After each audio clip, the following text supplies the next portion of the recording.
तो आज हम सब मिलकर एक ऐसी कहानी सुनने वाले हैं जो दिल को छू जाती है। कहानी रामू और मोती की। ये दया और वफादारी की एक बहुत ही खूबसूरत मिसाल है। जरा सोचिए, एक विशाल रेगिस्तान है जहां एक प्यासा ऊंट जिंदगी और मौत के बीच झूल रहा है, और फिर वहां एक ऐसा दयालु दिल आता है जो सब कुछ बदलने वाला है। तो चलिए कहानी के पहले पड़ाव पर चलते हैं, जिसका नाम है घायल मेहमान। यहीं से आप देखेंगे दया का पहला काम शुरू होता है। तो कहानी हमें मिलाती है रामू से, जो एक कह सकते हैं एक गरीब आदमी है और वो जंगल से अपने घर लौट रहा था। तभी अचानक उसकी नज़र पड़ती है तपती हुई रेत पर पड़े एक अधमरे ऊंट पर। बेचारा जानवर लगता है अपने काफिले से बिछड़ गया था और प्यास से उसकी हालत बहुत खराब थी, तड़प रहा था वो। अब यहाँ पर एक बड़ा सवाल खड़ा होता है, और यही रामू का सबसे बड़ा फैसला था। देखिए, एक तरफ तो उसकी खुद की प्यास थी और मशक में पानी भी बस जरा सा ही बचा था, और दूसरी तरफ उस ऊंट की जान थी। रामू ने अब सोचे एक पल भी नहीं सोचा और अपनी परवाह किए बिना वो सारा का सारा पानी उस बेजुबान जानवर को पिला दिया। तो रामू ने पानी तो पिला दिया, लेकिन कहानी यहीं खत्म नहीं होती। चलिए आगे बढ़ते हैं और देखते हैं कि ये रिश्ता कैसे परवान चढ़ता है।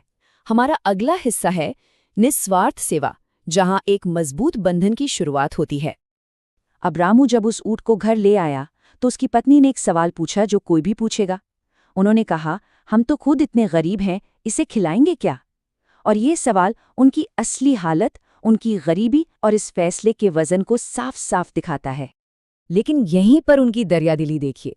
वो लोग खुद आधी रोटी खाकर गुजारा कर रहे थे, लेकिन उस ऊंट के लिए उन्होंने पूरे चारे का इंतजाम किया। और बात सिर्फ खाने तक ही नहीं रुकी, उसके जख्मों पर मरहम पट्टी भी की और फिर बड़े प्यार से उसका नाम रखा, मोती। तो इतनी देखभाल और इतने प्यार का नतीजा क्या हुआ? नतीजा ये हुआ कि मोती धीरे धीरे पूरी तरह से ठीक हो गया। और वो सिर्फ ठीक ही नहीं हुआ, बल्कि वो रामू का एक ऐसा वफादार दोस्त बन गया जो एक पल के लिए भी उसका साथ नहीं छोड़ता था। तो सब कुछ ठीक चल रहा था, लेकिन अब कहानी में एक बड़ा मोड़ आने वाला है। अगला हिस्सा है किस्मत की परीक्षा। यहाँ रेगिस्तान की एक खतरनाक यात्रा उनके रिश्ते की असली परीक्षा लेगी। तो हुआ कुछ यूं कि गांव में एक व्यापारी आया। उसे रेगिस्तान के पार बहुत ही कीमती सामान पहुंचाना था, लेकिन एक बड़ी मुश्किल थी। आने वाले रेतीले तूफान की चेतावनी थी, और इस वजह से कोई भी ये खतरा उठाने को तैयार नहीं था। लेकिन ऐसे में रामू ने हिम्मत दिखाई। उसका जो आत्मविश्वास था वो देखने लायक था। उसने व्यापारी से सीधे कहा, साहब फिक्र मत कीजिए, मेरा मोती रेगिस्तान का जहाज है, मैं आपका सामान पहुंचाऊंगा। मतलब उसे अपने दोस्त मोती पर पूरा पूरा भरोसा था। और जैसा सोचा था, ये सफर बिल्कुल भी आसान नहीं था। एक तरफ तूफानी हवाएं, दूसरी तरफ झुलसा देने वाली धूप, और ऊपर से पीठ पर लदा भारी सामान।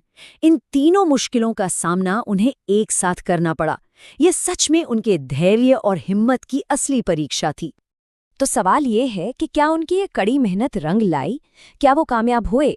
चलिए कहानी के अगले हिस्से में इसका जवाब ढूंढते हैं। वफादारी का इनाम, या हम ये भी कह सकते हैं दयालुता का वो फल जिसका उन्हें इंतजार था। हाँ बिल्कुल, व्यापारी रामू की मेहनत और उसकी ईमानदारी से इतना ज्यादा खुश हुआ कि उसने उसे मुंह मांगा इनाम दिया। सोने के सिक्कों की ये इतनी बड़ी रकम थी कि ये उसकी पूरी जिंदगी बदलने वाली थी। और उस पैसे से रामू की जिंदगी सच में बदल गई। वो गांव वापस लौटा, एक पक्का घर बनवाया, थोड़ी जमीन भी खरीदी। अब उसकी गरीबी पूरी तरह दूर हो चुकी थी। लेकिन, और ये सबसे जरूरी बात है, उसने अपने दोस्त मोती को कभी नहीं भुलाया। उसने मोती पर फिर कभी भी काम का कोई बोझ नहीं डाला। तो ये थी रामू और मोती की कहानी।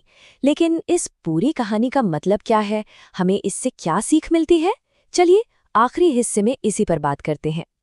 तो कहानी की जो सबसे बड़ी सीख है वो ये है कि निस्वार्थ भाव से की गई सेवा और दया वो कभी बेकार नहीं जाती। जानवर भी प्यार की भाषा को खूब समझते हैं और वफादारी से उसका कर्ज चुकाते हैं।